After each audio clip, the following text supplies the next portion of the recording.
Shalom Bapak, Ibu, Saudara, dan teman-teman semuanya. Apa kabarnya hari ini? Semoga kita selalu dalam keadaan yang sehat, baik, dan berlimpah berkat dari Tuhan.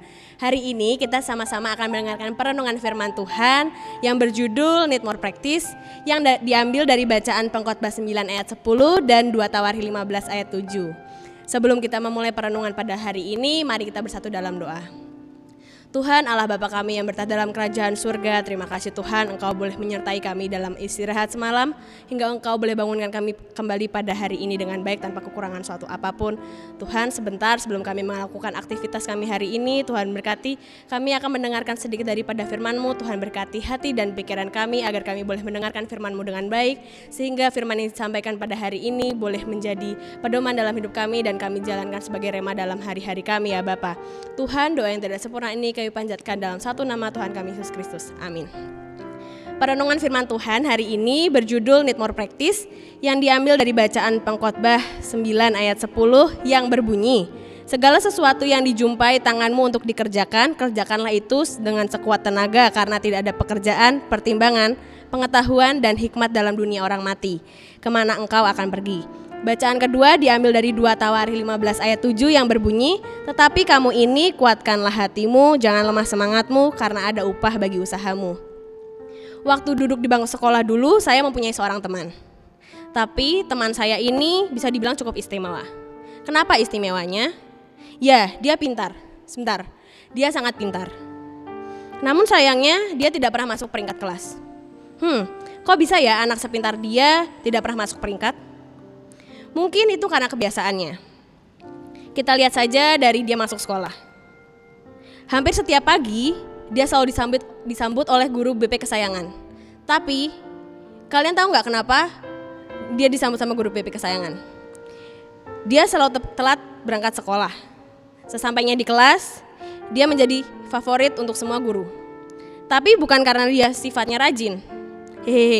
Tugas yang ia kumpulkan bisa dihitung dengan jari. Sehingga tak jarang ia mengunjungi ruangan kesukaannya, ya, ruang guru. Setiap ujian, tak jarang ia mendapat nilai yang bagus. Namun tak sedikit juga nilainya hampir menyentuh dasar. Dia akan sangat bersemangat pada mata pelajaran yang ia senangi. Namun sebaliknya ia akan sangat acuh pada mata pelajaran yang ia tidak segani. Suatu ketika namanya diusulkan untuk mengikuti lomba cerdas cermat. Lomba ini bertemakan pengetahuan umum. Saat membaca materi, awal-awalnya dia sangat bersemangat karena itu adalah mata pelajaran yang dia senangi. Namun saat sudah sampai di pertengahan, ada materi pelajaran yang dia tidak senangin. Dalam pikirannya, ia hendak berhenti di tengah jalan saja.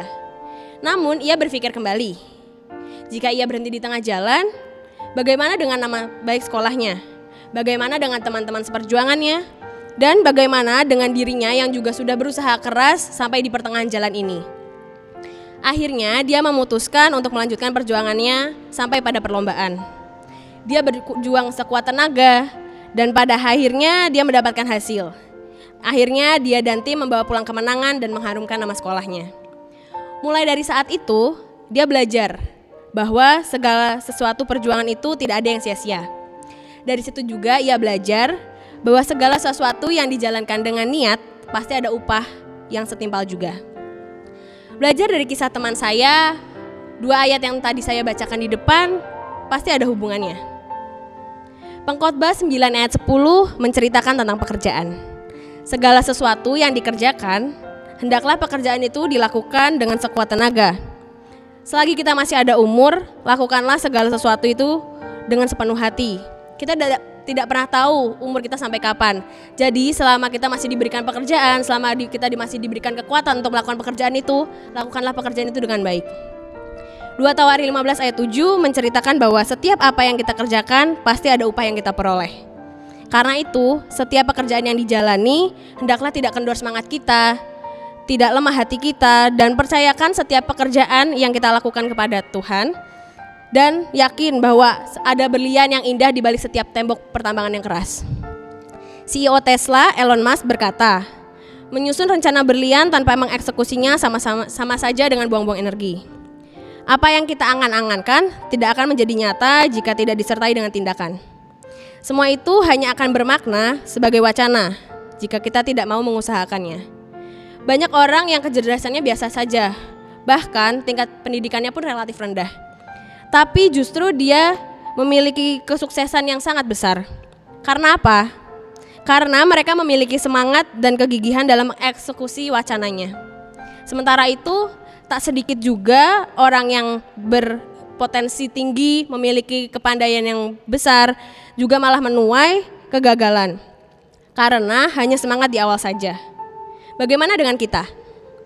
Jika saat ini kita sedang memiliki sesuatu yang harus dicapai, kita memiliki suatu perencanaan, berjuanglah untuk menjaga semangat kita. Jangan pernah lelah dan lengah. Jangan pernah biarkan semangat dan giat kita memudar ataupun padam. Karena Tuhan telah menyiapkan upah bagi mereka yang berusaha dengan sepenuh hati. Untuk menutup perenungan kita pada hari ini, mari kita bersatu dalam doa.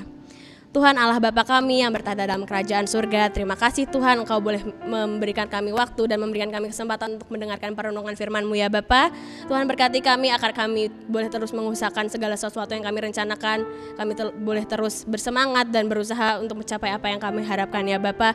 Tuhan berkati kami, sebentar kami akan melanjutkan aktivitas kami. Tuhan berkati dari awal, pertengahan hingga akhir aktivitas kami selanjutnya agar boleh berjalan dengan baik dan seturut dengan kehendak-Mu saja ya Tuhan. Tuhan, doa yang tidak sempurna ini kami panjatkan dalam satu nama Tuhan kami, Yesus Kristus. Amin.